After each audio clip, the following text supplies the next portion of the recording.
Почитувани, Македонија има закони, ама нема кој да ги спроведува. Криминалци дивеат заради селективното спроведување на законите според тоа кој и дали работи за СДСМ или не. Криминалци, наместо да се во затвор, можат да дивеат и предизвикуваат тешки дела, да предизвикуваат општа опасност среде градски плоштад и да минат со 45 евра смешна казна.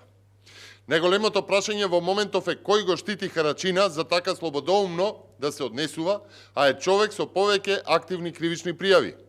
На ова прашање нема да добиете одговор од Оливер Спасовски додека тој е начело на полицијата, а судството е во пупката на Зоран Заев.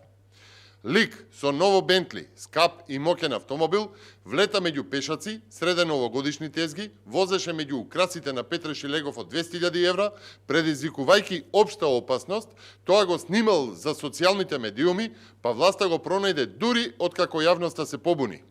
И во немок за тоа напишале казна од 45 евра, која што ако веднаш ја плати ќе биде неполни 23 евра. Човекот што има кривична за загрозување општа опасност, е повторувач на такво дело, му пишале казна за сообраќаен прекршок. Вистината е дека Заев и Спасовски преку институциите и јавното обвинителство го штитат Бури Мајети, викан Маслам или Харачина, кој одработуваше за СДСМ за време на избори, за да сега дивее со автомобил низ центарот на Скопје. Заев и Спасовски го штитат затоа што одработува за СДСМ во Арачиново и дозалуваат негово дивење и загрозување на животите на луѓето. Наместо кривична пријава за предизвикување на општа опасност, Бури Мајети, заштитен од Заев и Спасовски, доби само парична казна од 45 евра. Ова отвара и прашање за Петре Шилегов.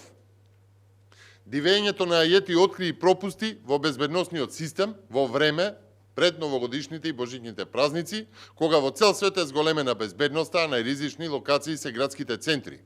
А среде Скопје ни се случува влетување со автомобил во плоштад полн со луѓе. Заев и Спасовски, но и Шилегов да одговорат каде била полицијата, која што во тој момент тогаш требала да ја има засилено присуство, како во униформа, така и во цивилна облека на прометни места. По ваков безбедносен пропуст, најмалку што може е Оливер Спасовски да си поднесе оставка.